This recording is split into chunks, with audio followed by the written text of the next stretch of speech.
नमस्कार.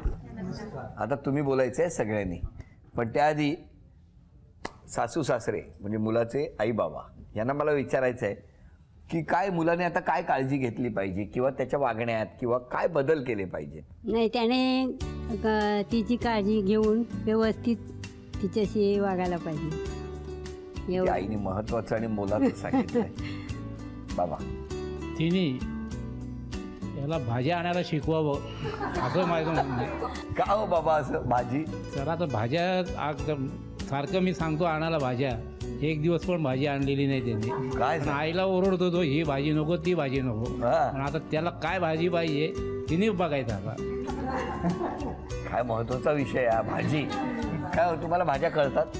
कळतात पण आणता येत नाही. का का आणता येत नाही? नाही, एकदा दोनदा प्रयत्न केला होता पण मग ते काय कुठे काही ना काही फॉल्ट निघतो म्हणून मग आणतच नाही. पण आता इथून पुढे तुम्हालाच आणावं लागणार. नाही, मग तिच्या बरोबर जाईल आणायला.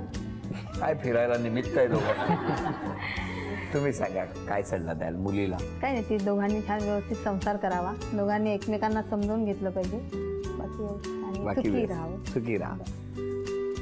नदी जशी दोन्ही किनाऱ्यांना घेऊन धावते म्हणजे तशीच तिने सासर आणि माहेर अशा किनाऱ्याच्या जाऊन सगळ्या हे समृद्ध करावं, दोघी घरं समृद्ध करावी एवढीच.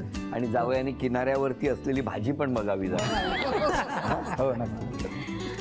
द्या माईक, द्या माईक. ती प्रेमळ आहे, मनमिळाऊ आहे आणि तिला माणसं खूप लागतात. मी तिची मावशी आहे आणि तिला असं वाटतं की मावशीने यावं. मावशी ये ना गं, बहिणीला म्हणते ये ना गं आमच्याकडे. खूप तिला वाटतं माणसांनी यावं आपल्याकडे. चांगलं आहे. वहिनी काय म्हणताय? ती खूप प्रेमळ आहे आणि मनमिळाऊ पण आहे. आणि जेव्हा माझं लग्न झालं तर मला खूप एकटं वाटायचं, पण तिची साथ होती म्हणून मला कधीच एकटं वाटलं नाही. आणि मला कुठेही जायचं असलं की ती नेहमी सोबत असायची. खूप छान. आता मला खूप एकटं फील होईल.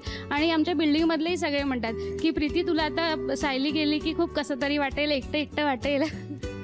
भावाचं काय म्हणतं? ती मनमिळाऊ तर आहेच, प्रेमळ पण आहेच, पण जर एकदा राग आला की झाडू मग दुर्गा मातेचंच रूप येते. हो का? पण जसा राग येतो तसा तो लवकर जातो, पण तेवढंच प्रेम पण असतं त्या रागामध्ये.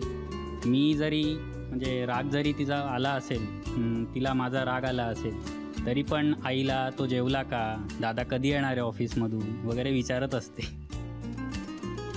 गुण तर सगळ्यांनी तिचे सांगितलेच, पण याचा मेन बेस आहे तो घराकडनं आईवडिलांकडनं आलेला असतो. आता स्वतः आईवडीलच कलाक्षेत्रातले आहेत. वडील साहेब उत्कृष्ट चांगल्यापैकी म्हणजे गायक आहेत. थांबा, माईक द्या. नाही, जरूर ऐका. काहीतरी छोटं 2 ओळी तरी द्या ना. नाही, जरूर द्या, जरूर होऊ द्या ना. नाचत नाचत गावे, नाचत नाचत गावे, ब्रह्मानंदी तल्लीन व्हावे, ब्रह्मानंदी तल्लीन व्हावे. नाचत नाचत गावे, नाचत नाचत गावे.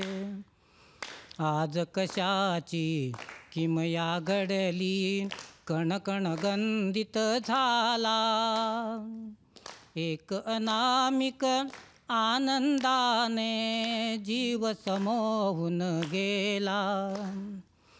त्या वेडाच्या लहरी संगे, त्या वेडाच्या लहरी संगे तन्मय होऊन जावे, ब्रह्मानंदी तल्लीन व्हावे. नाचत नाचत गावे, नाचत नाचत गावे. वा वा वा वा.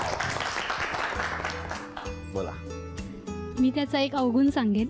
कोणाचा? सुशांत. भावाचा. बघितलं, बहिणीकडे गेला आता माईक. बोला. तो पटकन कोणाचं पण लगेच ऐकतो. तर असाच एक किस्सा माझ्या लग्नात घडलेला. कानपिढीचा विधी असतो त्यावेळेस त्याला सगळ्या माझ्या मावस बहिणींनी सांगितलेलं की जोरात कान पिळायचं असतं. त्यामुळे त्याने माझ्या मिस्टरांचा खूप जोरात कान पिळला होता. तरी हसतायत ते अजून. विश्वास पटकन कोणावर विश्वास